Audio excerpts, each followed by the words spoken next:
All right, y'all, welcome to the Scott Horton Show. I'm the director of the Libertarian Institute, editorial director of antiwar.com, author of the book Fool's Errand, Time to End the War in Afghanistan, and the brand new Enough Already, Time to End the War on Terrorism. And I've recorded more than 5,500 interviews since 2003, almost all on foreign policy, and all available for you at scotthorton.org. You can sign up for the podcast feed there, and the full interview archive is also available at youtube.com/Scott Horton Show. All right, you guys, introducing Clint Ehrlich, most recently known for his Twitter threads on Ukraine and Russia issues, and Kazakhstan for that matter, here in the last few weeks. But he is a computer scientist and a lawyer, and a former visiting researcher at MGIMO University. And you can find him on Twitter at Clint Ehrlich, and it's EHRLICH.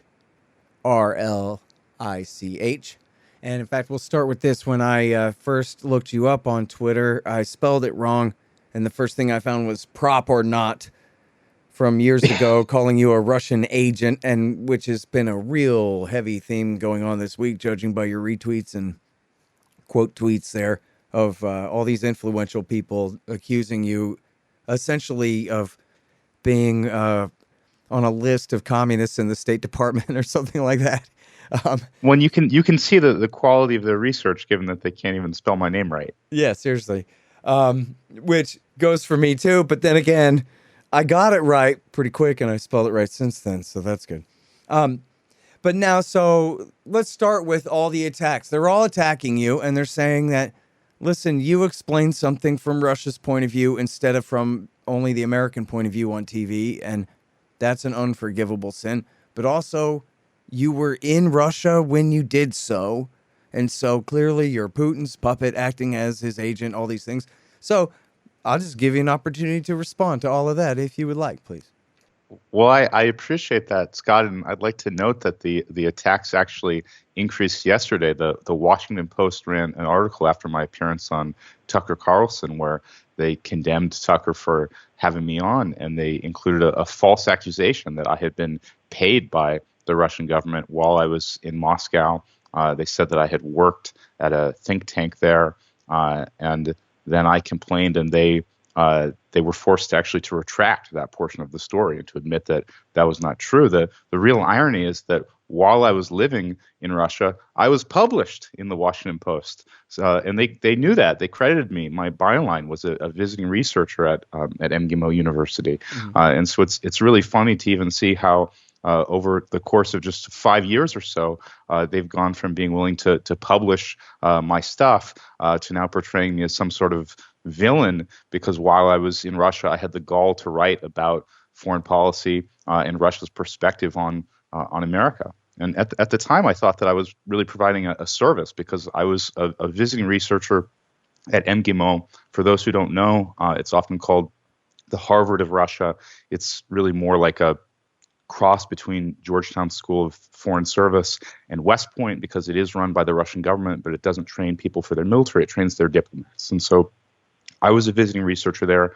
I had the opportunity to talk to people in their foreign ministry to try to find out what their perspective was. And I shared that in an article in Foreign Policy, which is now being branded as pro-Putin, just because I sounded the alarm that the Russians were very worried that Hillary Clinton was leading the U.S. towards a war with Russia. And so it's amazing how if you sound the alarm, if you share the perspective of another nation, that's apparently enough to make you a foreign agent these days. Yeah, absolutely right. Which is funny, because that would mean we have a real scandal, since our current head of the CIA was the guy who wrote the State Department document that Manning leaked and Assange published, titled "Niet Means Niet," about their meeting with Sergei Lavrov, his meeting with Sergei Lavrov, where Lavrov told him that, in very polite terms, we will do anything to keep Ukraine out of NATO, and you need to understand that, and you need to tell the people back home how serious we are about that. And he's running the CIA right now, so I guess that makes him a mole and a traitor, and you and him ought to be strung up together.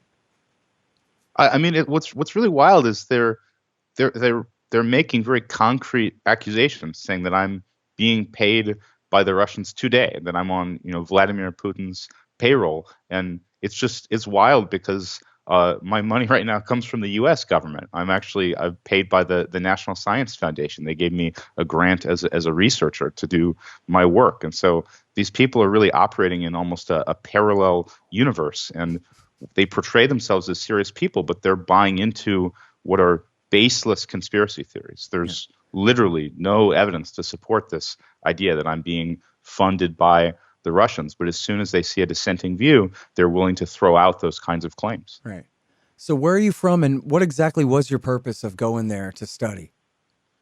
I'm from Los Angeles. I went over there to work on my language skills, and also because originally I was interested in doing doctoral work on the Status 6 torpedo, which was it's a Russian intercontinental nuclear torpedo. It was experimental at that time, and so I was interested in doing work basically in the field of arms control. I pivoted while I was there. I saw the Russians were maybe not thrilled about all the questions that I was asking about their their torpedo, and so I realized maybe this wasn't the best thing to study, and so I ended up working on international securities law while I was there. And so really, I mean, this idea that I was an intelligence agent just doesn't comport with reality. Then I came back to the States. I invented a new blockchain technology and decided that was what I wanted to pursue. And so I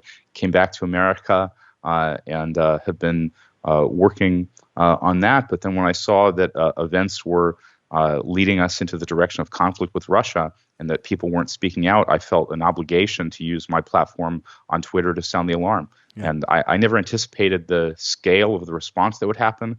I was in Moscow at the time when I posted that first thread about Kazakhstan. I did go and visit Russia's foreign ministry at MGIMO at the time just to talk to my contacts there to see what their views of the situation were.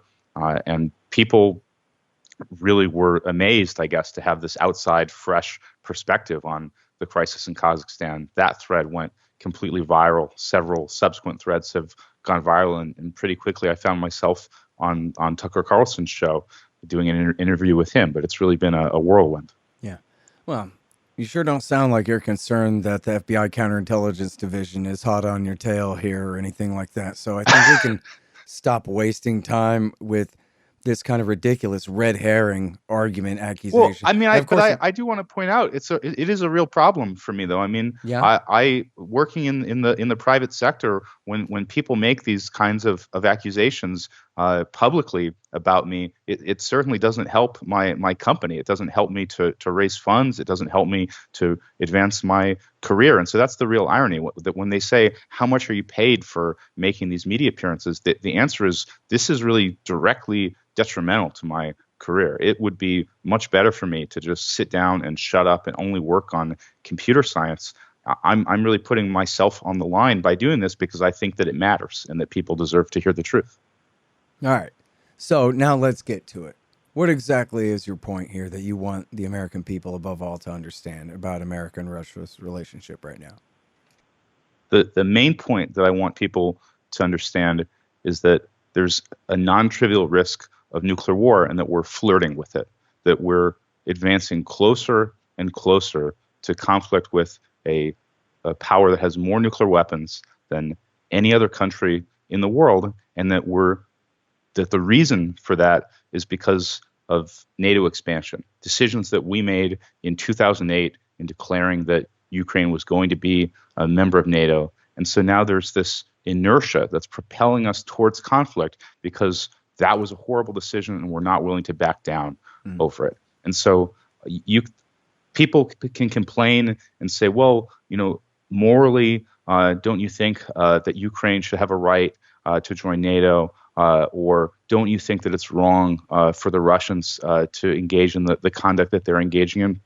And my point is that this is really about American lives and about, frankly, the lives of everyone on Earth, because people have just trivialized the concept of nuclear war.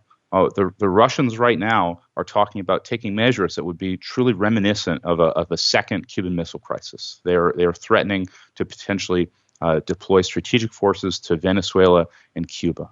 And what people don't realize, I'm sure that you realize this, but many of your listeners may not, is that the first Cuban Missile Crisis was not resolved effortlessly, smoothly, in a way that was a credit to American foreign policy. Instead, we came as close as possible to destroying the entire world. During the first Cuban Missile Crisis, when we dropped depth charges on a Russian submarine, there was a vote on board that submarine. It was a 2-to-1 vote in favor of responding with a nuclear torpedo, which would have set off likely a global nuclear war. And it was a fluke that Vasily Arkhipov was on board that submarine. He voted against using the nuclear torpedo. And so that one vote basically saved the world because they needed unanimous consent. But this time around, if we have a future conflict with Russia, we might not get so lucky. There might not be a hero like Vasily Arkhipov who's available to save the day.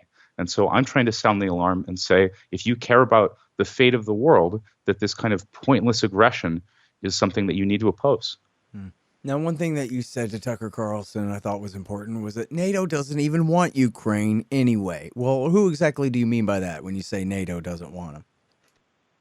Well, I mean, I think that broadly within the alliance, I don't know that there's anyone today that supports the extension of Ukraine into NATO. Not even America. Not even America. Not even America. I mean, that's I didn't have an opportunity to correct Tucker, but in his lead-in, he keeps saying that America, is pushing Ukraine into NATO, and I think that that's really not an accurate summation of the situation. I think it's better to say that America has dangled the prospect of NATO membership in front of Ukraine with no real intention of actually following through, because Ukraine does not come close to meeting the criteria for membership in NATO. But because we're not willing to admit that we were unserious when we adopted the Budapest Memorandum and said that they were going to join NATO, we've created this crisis over a state that we don't even want in the alliance. Mm-hmm. And now Merkel's gone now, and I don't know enough about politics in Germany to know about the stance of the new guys. I actually read a thing about their new Green Party leader is a real kind of Hillary Clinton type center-left hawk. But I know that in the past, the Germans and the French both made it very clear that whatever the Americans thought, Bush or Obama or anybody else, that they would use their veto power to keep Ukraine out of the alliance. Well, and I would say that actually in 2008, it was Germany and France that opposed that declaration that Ukraine and Georgia were going to be added into NATO. They tried to warn the Bush administration, don't do that. It would be a strategic mistake. And it was the United States at that juncture that really pushed strongly to include that language. And so now it seems like we're stuck with it, and we should have listened to them at the time. Yeah. Hang on just one second. Hey, y'all, the audiobook of my book, Enough Already, Time to End the War on Terrorism, is finally done. Yes, of course, read by me. It's available at Audible, Amazon, Apple Books, and soon on Google Play and whatever other options there are out there. It's my history of America's war on terrorism from 1979 through today. Give it a listen and see if you agree. It's time to just come home. Enough already. Time to end the war on terrorism. The audiobook. Hey guys, I've had a lot of great webmasters over the years, but the team at expanddesigns.com have by far been the most competent and reliable. Harley Abbott and his team have made great sites for the show and the Institute, and they keep them running well, suggesting and making improvements all along. Make a deal with expanddesigns.com for your new business or news site. They will take care of you. Use the promo code SCOTT and save $500. That's expanddesigns.com. Hey guys, Scott Horton here for Listen and Think Libertarian Audiobooks. As you may know, the audiobook of my new book, Enough Already, Time to End the War on Terrorism, is finally out. It's co-produced by our longtime friends at Listen and Think Libertarian Audiobooks. For many years now, Derek Sheriff over there at Listen and Think has offered lifetime subscriptions to anyone who donates $100 or more to The Scott Horton Show at scotthorton.org/donate or to the Libertarian Institute at libertarianinstitute.org/donate. And they've got a bunch of great titles, including Inside Syria, by the late, great Reese Erlich. That's listenandthink.com. I hate all this diplomatic language. People are so constrained by some prepared words on paper where they say, well, we would never let another country, Russia or anybody else, close the door on NATO membership for someone. When it's the point, obviously, is just that, well, yeah, but that's just your construct of the whole thing. You don't have to phrase it that way. You could be the one closing the door on it, or you could just. And in fact, this is one of the major points, isn't it? That on the December 30th phone call, if I have it right, I think I do, Biden assured Putin that we're not going to bring Ukraine into NATO anytime in the next 10 years anyway. So he's obviously not going to put that in treaty form, but that's a pretty big promise and extends past even his second term in office if he wins one. And so, I talked with Ray McGovern, the former director of the CIA's Soviet division back from, in the 70s and 80s, I guess. And his thing was that Putin's demand that America promise to not bring Ukraine into NATO now officially or sign a treaty like that, that was always the big ask. What he really wanted was a handshake kind of acknowledgement that we're, as you said, that we're not bringing them in now any more than we were under Trump or under Obama. We're just, they said that and they're not willing to walk it back, but they're also not willing to go forward with it. But that the real point of contention was the missiles. And they wanted assurances that we're not going to put the anti-missile missiles, as we've put them in Poland, into Ukraine, because they're launched from the Mk-41 missile launcher that can also launch Tomahawk cruise missiles.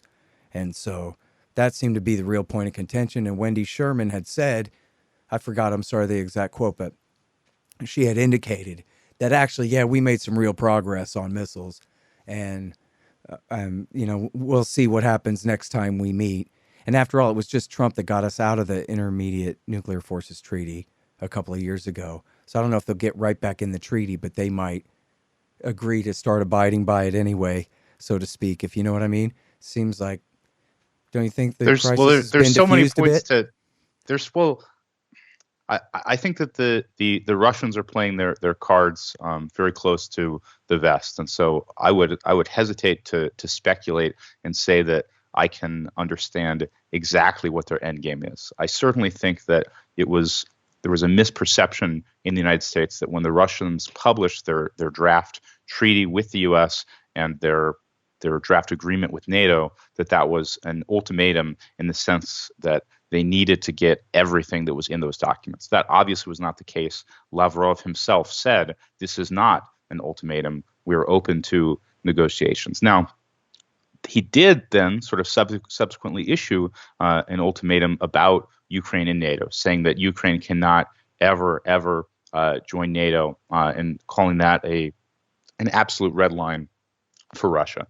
Now, the question is, as you alluded to, well, Ukraine and NATO may be a red line, but what is the extent of the guarantees that would be required in order to reassure the Russians that Ukraine isn't going to come into NATO? I would highlight one difficulty with the proposal that you've alluded to, this sort of handshake agreement. And part of it is that Ukraine is currently significantly improving its military capabilities. They're developing domestically missile systems that could target Russian cities. And so Russia is, I think, worried about its the future and looking ahead towards potential crises. So maybe in 10 years, when that promise expires, even if the promise were maintained, then Russia would be facing a situation where Ukraine might join NATO. And at that point, the Russians' ability to intervene and to stop that would be significantly degraded from what it is today. And so I think that we're right now in a really volatile, dangerous situation because the Russians feel like if they're going to use their military to stop this, and by the way, I'm not in favor of that war either. Like when I say that I'm anti-war, that includes being against the Russians intervening. I'm just dealing with the reality of the situation. But the reality of the situation is that the Russians may perceive there being a diminishing window of opportunity for them to militarily intervene in Ukraine to carve out a buffer within the state. And so that's what I think makes this situation right now particularly dangerous. I would note you mentioned the Intermediate Nuclear Forces Treaty, and I would note that our withdrawal from that really makes the present crisis with Russia even more dangerous, and that the accusations that we hurled at the Russians, claiming that they were in violation of the treaty, were largely spurious. The Russians' position was that they were following the direct text of that treaty, and they were. The text of the treaty categorizes missiles in accordance with their maximum range, and so the Russians had missiles that exceeded the minimum range that was required under the treaty in order to not qualify as intermediate range nuclear forces. Our position was, well, even though they have a sufficient maximum range, they have the capability to be used at a shorter distance, and that therefore that's a treaty violation, and essentially arguing that the spirit was violated rather than the law. And look, the Russians certainly would have been amenable to further arms control negotiations where the text of the agreement was modified in that respect, but instead we just accused them of being in breach when they weren't, and we threw away an agreement that really could have stabilized the current situation, at least with regard to those nuclear weapons. Yeah. And when I talked with Charles Freeman about this, he explained, and there are other sources too, that the Russians were deploying these supposedly medium-range treaty-busting missiles along their frontier with China. They weren't deploying them in Europe at all. And that the real reason the Americans wanted out of the treaty is because they also want them for use against China, not for Russia and Europe. But they also want to put them in Japan and South Korea and whatever they can, Guam or wherever. And so that was what it was all about, was both sides just want to pick on China, so they broke a treaty that was keeping medium-range nukes out of Europe. Exactly. No, and that's really a problem with a lot of these legacy arms control agreements, is that as China rises and becomes a potential superpower, these bilateral agreements that we have that don't include China then become harder to adhere to, because there's this incentive for both sides to pivot their focus towards China. The problem is that we aren't done with direct confrontation between the U.S. and Russia. So when we throw away those agreements and we're looking towards the future in regards to China, it ignores the fact that today we would really benefit from having that kind of stability in our ongoing relations with Russia. All right. Now, so I was going to ask you, but I guess you already answered, about, what's changed since back in 2015, the Donbass region voted to join Russia and asked very politely to, and Putin told them yet. And so... and he could have simply just redrawn the border with a magic marker right then, I think. He had enough special operations guys on the ground there to pretty much enforce his will there. And he didn't do that. And so why would he do that now? America's been sending in a lot of Javelin anti-tank missiles and light arms and trucks and things, as far as I know, training up. And please comment on this. Stay behind forces. There's the reports about the CIA and I guess special forces training them for possible war. But you mentioned that Ukraine is working on their own medium-range missiles. Not that they have nukes, but that they're working on their own medium-range missiles, and that's not just anti-tank missiles, but tactical weapons for use across borders. That you think that's the window that's closing, that's forcing the issue to Putin now? I think that's one of the windows. I think that our ongoing training of the Ukrainian military is also closing the window. That's not just being done with special forces and the CIA, although obviously for the stay behind forces that you mentioned, those are the tip of the spear. But there's also really widespread conventional training of the Ukrainian military. Our National Guard cycles through the combat training center there, and so they have every month, essentially, like a new battalion that goes through and does joint combat exercises with us. And so there's this ongoing modernization effort of the Ukrainian military. That's one of the things that is maybe closing that window. Another factor is that Russia, due to our withdrawal from the ABM treaty, essentially developed this new set of super weapons, so to speak, at the strategic level. And that includes the hypersonic Zircon missile. Everyone was so freaked out a couple months ago when China did its hypersonic missile test around the world, but that was only a glider reentry vehicle. And Russia actually has a maneuverable hypersonic cruise missile. And so for the first time since arguably certain periods of the Cold War, I would say that Russia has really leapfrogged the United States at the strategic level, that it may actually have a fairly significant advantage in strategic nuclear weapons. And so that, frankly, may have bolstered Russia's confidence. It may now view itself as holding a much stronger hand in conflict with the United States or in negotiations. Not that it would necessarily use nuclear weapons, but that threat is there, and so it may feel emboldened. Mm-hmm. Well, I'm back to the nuclear torpedo because that was announced by Putin at the same time. I'm sorry, was it 2018 or 19? He gave the big speech and said, "This is what you get, W. Bush, for pulling out of the ABM treaty." I believe that was 2018. And then it was the nuclear-powered cruise missile with essentially unlimited range, he claimed, the hypersonic glider you mentioned, a new heavy MIRV rocket that he said would go around the South Pole and hit Florida or Texas that way, and then with enough warheads to kill every city in Texas in one shot there. And then the nuclear torpedo, which was going to be your expertise, but I bet you got quite a bit of the way there. Tell us about that. I did get quite a bit of the way there. Primarily what that is now, it's called Poseidon, is a weapon that circumvents America's missile defense system. So no matter how good our missile defense systems may be in the future, and even though it's our position that we are not trying to target Russia with missile defense, the reality is that we're working on anti-MIRV, multiple independent reentry vehicle systems, which are pretty obviously targeted at Russia. So no matter how advanced those systems may be, the reality is that they aren't going to work under the ocean, and we don't have the sonar coverage to even be able to detect where these torpedoes are in the ocean in order to target them. And water is such a dense medium compared to air that the range of the signals that you send underwater is so limited that building that kind of sensor array is really infeasible. And so the idea is basically just to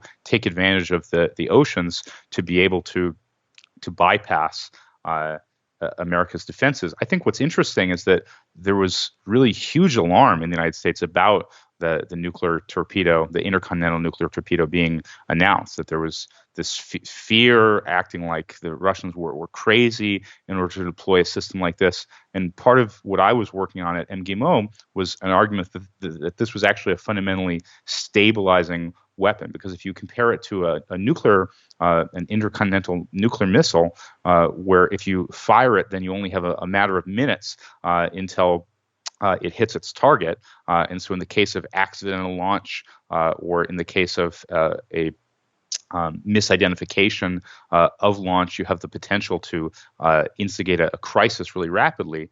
A slow-moving torpedo gives you the leeway where if this thing gets launched, you could have hours, or even depending on where it's launched from, days to cooperate with the other side to try to resolve the crisis, to locate the system and destroy it, or if it's still operational, to have it commanded to turn around. And so I think that it's actually a much safer weapon in many regards than traditional ICBMs. But it's interesting, it sort of shows how numb we've gotten to the idea of nuclear war and ICBMs, that we hear about ICBMs so much that I think people don't freak out about them. And the idea of a nuclear torpedo causing tsunamis around our coastlines really struck some sort of deep psychological chord, I would say.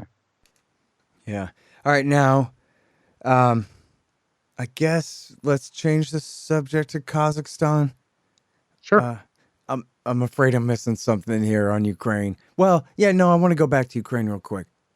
Just Okay. how alarmed are you right now? Because I guess I was feeling a little bit better about it after reading Ray McGovern there, talking with him, that it was really the missile deal that they wanted to hear, But I understand what you're saying about that they still have reasons for concern. I'm pretty alarmed because I think that the United States has been offering the missile deal behind the scenes, and that has not altered Russia's behavior significantly, and that the fact that Russia is going ahead with these quote unquote drills in Belarus, the fact that I'm hearing Russian reservists being called up to staff up their units. Is that confirmed? That I don't. I mean, I can't say it's confirmed, but there's a lot of noise about Yeah. that, enough that Okay. I think that it's true. All right. Um, and uh, and so look, those may be precautionary measures, and the Russian position is, by the way, that they're worried about the Ukrainian military using force right now in the Donbass region, and that these are defensive measures in case they need to intervene to stop a significant Ukrainian offensive.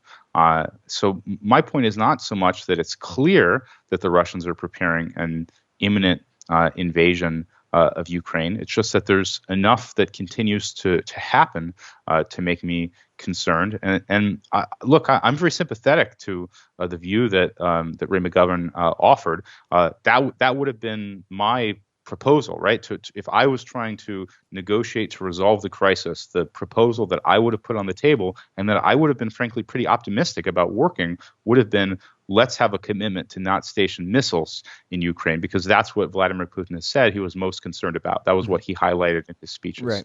Right. So I would hope that that would be the main concern of the Russians and that it would resolve the situation. My concern is it doesn't today, at least, seem to have worked. So I remain pretty concerned. Yeah. All right. Now, you had a pretty compelling thread about what was going on in Kazakhstan there and whether or not it was or included aspects of color-coded revolution type interference, but go ahead.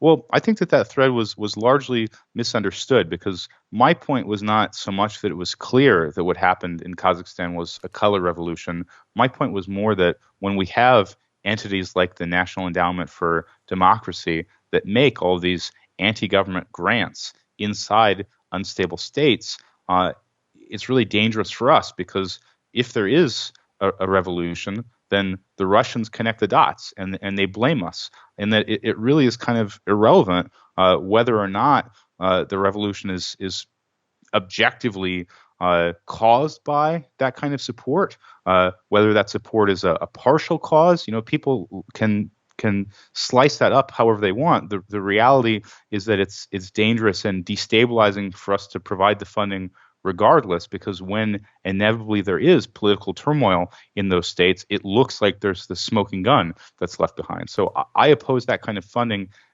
regardless of whether it's really effective in destabilizing governments. Mm-hmm. All right, so yeah, let's get back to the American possible role there in a second, but give us the background about Kazakhstan, because it's such an important country, and yet it's such a long way from here, as Luke Skywalker might say. Right. So Kazakhstan is a huge country.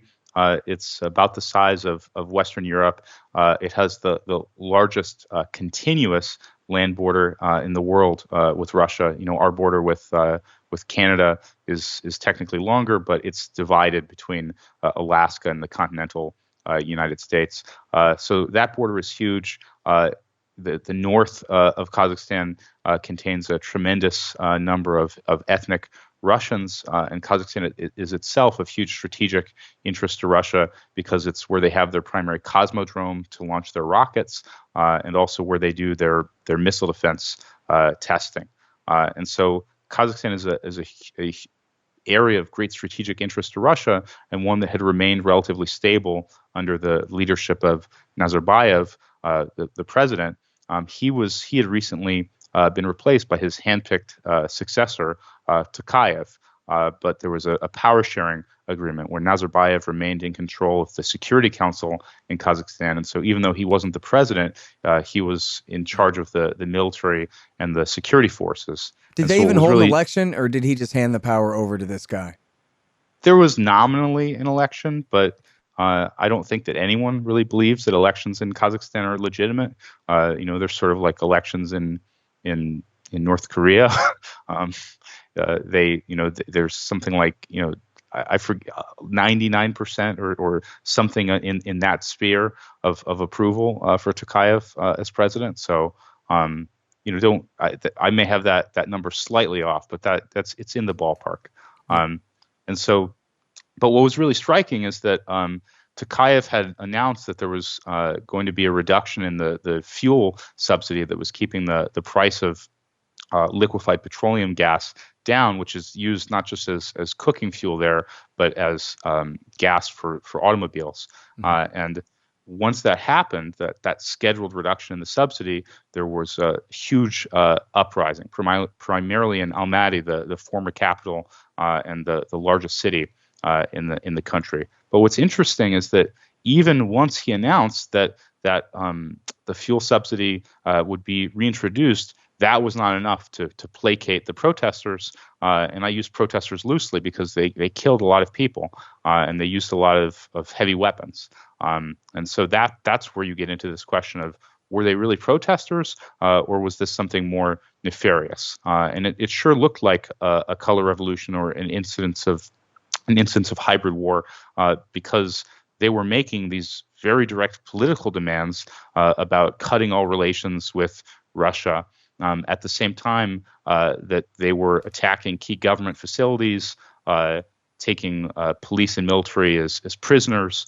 And so that would be why there was so much concern about U.S. involvement, or at least Western involvement. It might have been Turkey, it might have been other outside actors. Hang on just one second. Hey, y'all, they've got great deals on weed at thehempspot.com. The Hemp Spot specializes in Delta-8 tetrahydrocannabinol instead of Delta-9, so they can send it straight to you anywhere in America. Recently, a friend moved and didn't have a guy in his new town, but then he heard about the hempspot.com on my show and was saved, figuratively and literally, because if you use the promo code Scott, you get 15% off every order and free shipping on any order over $100. Legal jams, bud, gummies, and the rest in your state. Thehempspot.com. Spell the THC. You guys, my friend Mike Swanson has written such a great revisionist take on the early history of the post-World War II national security state and military-industrial complex in the Truman, Eisenhower, and Kennedy years. It's called The War State. I have to say, it's the most convincing case I've read that Kennedy had truly decided to end the Cold War before he was killed. In any case, I know you'll love it. The War State by Mike Swanson. Some of y'all have a problem. You've got chickens, but you don't want to stand around throwing food at them all day because of all the important stuff you have to do. Well, the solution to that is to get the free-range feeder from freerangefeeder.com. The free-range feeder has been developed to satisfy the needs of the poultry chicken hobbyist and the homesteader. The convertible design allows for 4 different mounting methods. Go to freerangefeeder.com/Scott or use promo code Scott to get 15% off and get the free ebook. Subscribe to their newsletter to immediately receive your free copy of Getting Started with Backyard Chickens. That's freerangefeeder.com/Scott. Right, yeah, it does seem like this is the common theme. It was reminiscent. I mean, it's a correlation, not necessarily proven causation or anything, but in Syria you had a lot of, spontaneous protests as part of the Arab Spring Days of Rage all across the region. But then at the same time, he had guys with rifles who immediately came out and started assassinating cops. You know what I mean? It was on from these certain prepared factions to turn a protest movement into something else. But then, if you say that, then people go, oh, wah. But look at the protesters. They're poor. They live in a dictatorship. Their price of fuel was raised, and now they can't put food on their family. And so, of course, they're protesting, and you're siding with the bad guys against them when, protesters are kind of irrelevant when you have an armed insurrection going on. They're kind of, beside the point in a way. Not that their complaints don't matter or their rights don't matter or anything, but it's just there's a more important story going on when you have these groups of people. And what do they do, right? They sack the banks and the airport and all these things. They seem to really be prepared, right? Can you elaborate a bit about that? Absolutely. And I would highlight something that was a little bit different about this potential color revolution than what we saw in Ukraine. This was almost like an accelerated color revolution in the sense that in Ukraine and in many of the prior color revolutions, you had these mass protests for a very, very long time. And it seemed like the goal of the protesters was to goad the security forces into using force, into shooting some protesters, at which point they could then retaliate and sort of make it look like they had a moral justification for using force against the government. And what happened in Kazakhstan was not that at all. The security forces were not shooting protesters. instead, in the course of about 3 days, you went from mass protests that were suppressed not particularly aggressively to then having huge numbers of armed fighters, potentially jihadists, although that's still a little bit unclear, who were then attacking key strategic facilities. They knew where arms depots were, and they went and raided them and got access to RPGs and rifles. And so it seemed like it was very well planned. It was hard to believe that somehow protesters had just gotten incensed by the reaction of the government and had spontaneously figured out exactly where to attack and how to get arms. Mm-hmm. And now the New York Times, kind of wore their emotions on their sleeve in their news section there that says, oh man, it's already not working. The Russians are coming to shore up the government. And that was pretty much the end of this revolution, huh? It was an incredibly effective deployment by Russia. And it wasn't just Russia. It was this Russian-led security organization, the CSTO, the Collective Security Treaty Organization, sort of like Russia's equivalent of NATO. They had never actually engaged in a peacekeeping operation before. And so it was really striking when immediately, within hours of the request being made, they were airlifting troops into Kazakhstan. And they had a really brilliant strategy. They didn't want their forces to be directly engaged with protesters, potentially shooting them. And so what they did was they had the foreign troops provide security for critical infrastructure in order to free up the Kazakh troops to then be the ones who are on the front lines with protesters or terrorists. And that worked really well. And essentially the revolution ended almost immediately. I think a big part of that also was that before, many of the Kazakh security forces were defecting. You see this in any unstable revolution where people are trying to figure out, look, who is the victor going to be? And they try to align themselves with the victor in order to get the best treatment possible at the end of the conflict. And once Russia made it clear that it wasn't going to allow the government of Kazakhstan to fall, that signal alone, even without deploying more forces, was enough to show the Kazakh troops, look, this government is not going to fail, and so it would be really a mistake for us to defect. And so the defections ended right away, and that was really the end of the revolution. Mm-hmm. All right, on the Tucker Show, you brought up George Kennan and his warnings. What's the significance there? Well, the significance is that today, many of the neocons portray themselves as Cold Warriors, but the strategy of containment that actually won the Cold War against the Soviet Union was crafted by George Kennan, known sometimes as Mr. X for his famous Mr. X article in Foreign Affairs, where he laid out the containment strategy. And what's interesting about Kennan, well, among many things, is that he was one of the most vociferous opponents of NATO expansion. Before the first round of NATO expansion happened in 98, he said that it was going to be one of the worst strategic mistakes in the history of the West. And then after it happened, he warned that this was a self-fulfilling prophecy of conflict with Russia, that it would lead us towards war with Russia. And when it did, the NATO expanders would say, see, we told you the Russians were like this all along. That's why we had to expand NATO. And he said that just wasn't the case, that the Russians would not have been so hostile if we hadn't expanded our military bloc to their doorstep, and that we shouldn't have done it.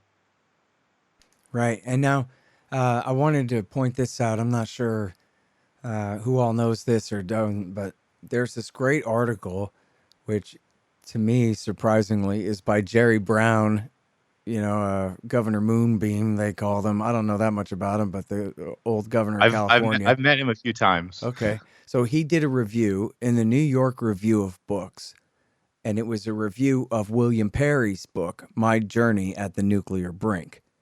And so in here, he talks, of course, about Kennan, but he also says, and I was just too young for this at the time, I know all my buddies at Cato were good, Doug Bondo and Ted Carpenter and all that, but it turns out that the Butcher of Asia, Robert McNamara, confessed Butcher of Asia. It ain't just me. Yeah. Robert McNamara agreed that we should not be doing this. And Paul Nitze, who had been Kennan's rival, Kennan wanted containment, Nitze wanted rollback, and he was the guy that wrote NSC 68 and all of that. He also said we should not be doing this.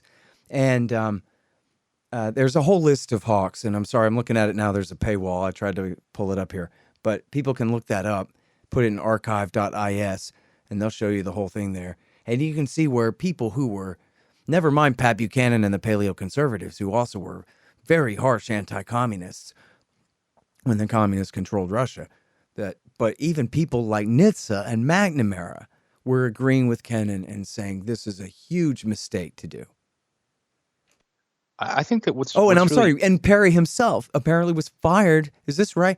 Perry himself, I believe, was fired from the Clinton administration over his opposition to it. He was the Secretary of Defense, and Clinton went with his Secretary of State and with his old buddy Strobe Talbot.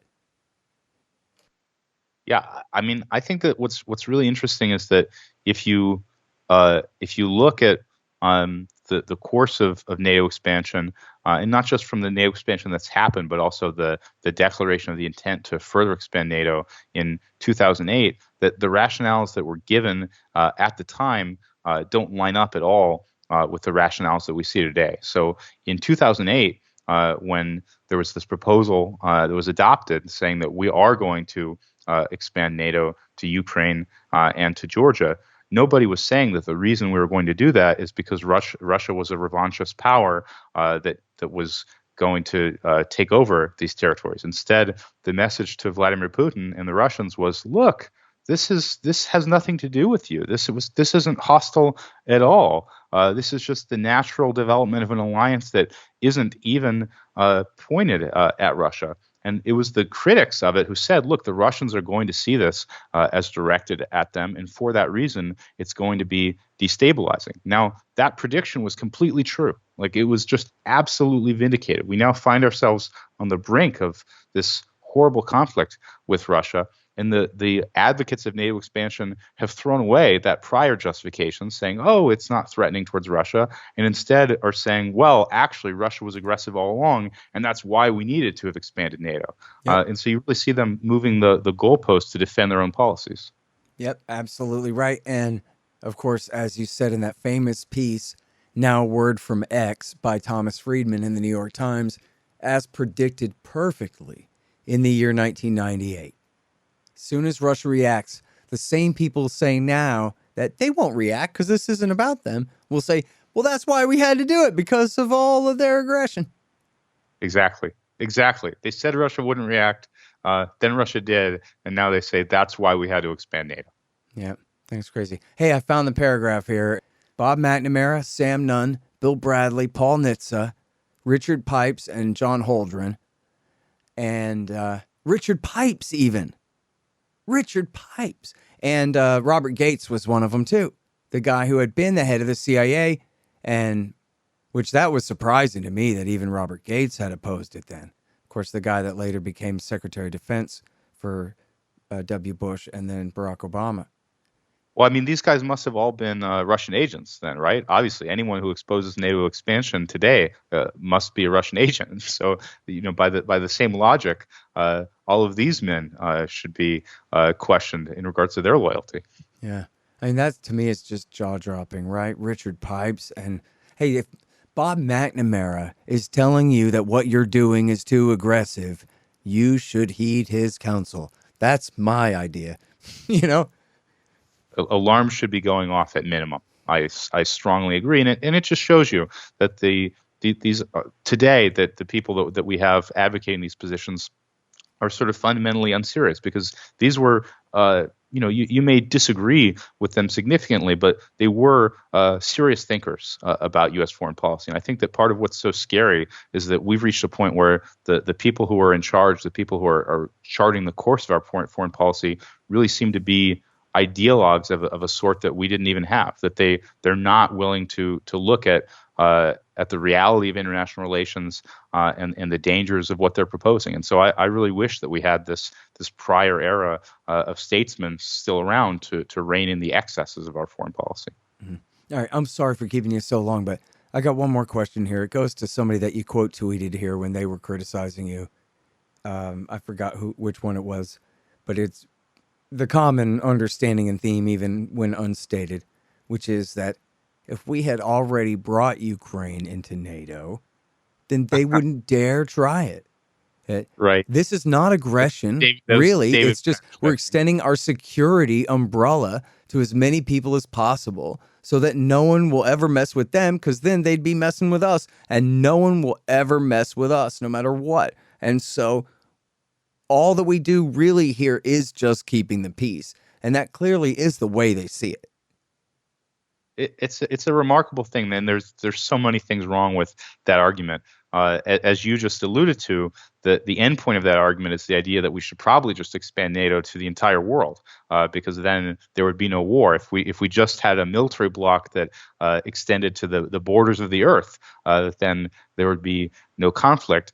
A more direct response would be that one of the reasons that it was so stupid to say that we were going to add Ukraine to NATO was that it was clear that that was a red line for Russia, and so they were never going to allow it to happen. And so, yeah, maybe in a perfect world, if there was some way to add Ukraine to NATO without destabilizing Ukraine, you could argue that would be a good thing to do. But we live in a world where Ukraine's neighbor is Russia, where Russia's vital strategic national interests are threatened in their view by us adding Ukraine to NATO. And so it was clear that they were going to take whatever measures they had to in order to stop that from happening. And the ongoing instability in Ukraine is intimately connected with that, because obviously you can't add a state into NATO that is an ongoing condition of war, because then basically you're just declaring war at the time that you add them. And so we basically drew this giant target on Ukraine, saying to Russia, hey, come destabilize this state because we want to add them to NATO. And if you want to stop that, then you need to instigate conflict inside the country on your border. And so it's just these people are operating in this hypothetical world where if Ukraine could just instantly become a NATO member state without any opportunity for Russia to intervene, that would be a good thing. But it bears no resemblance to reality. Yeah. Can I just say quickly that as bad as what David French was saying is, and it's pretty bad, that what's crazier is that there was this op-ed last week that I mentioned on Tucker's show from this woman Evelyn Farkas. She was a deputy assistant secretary of defense in the Obama administration, and she was a senior advisor to the Supreme Allied Commander of NATO.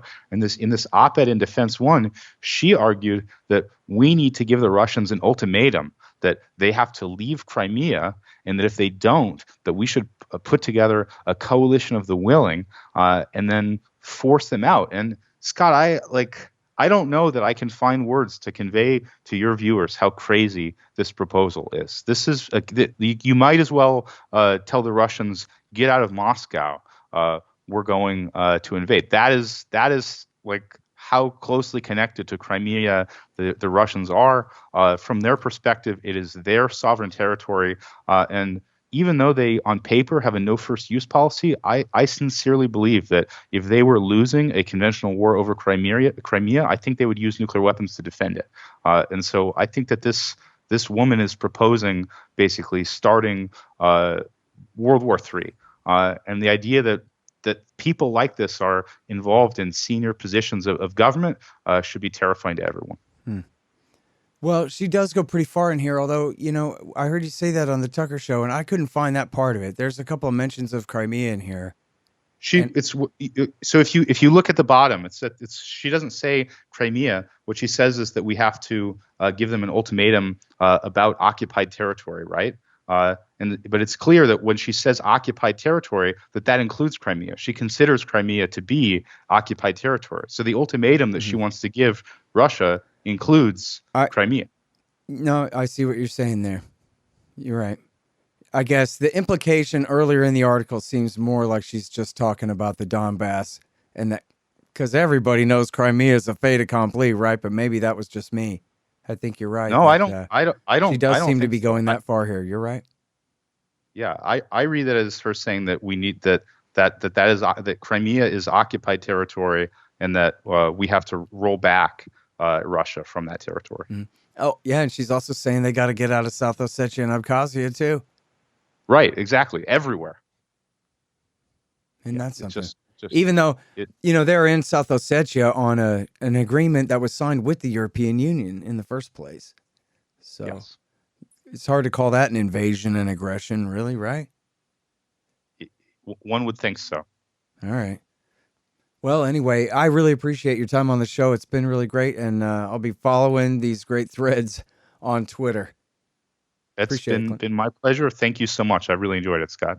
All right, you guys, that is Clint Ehrlich. It's Ehrlich, and you can find him on Twitter at Clint Ehrlich.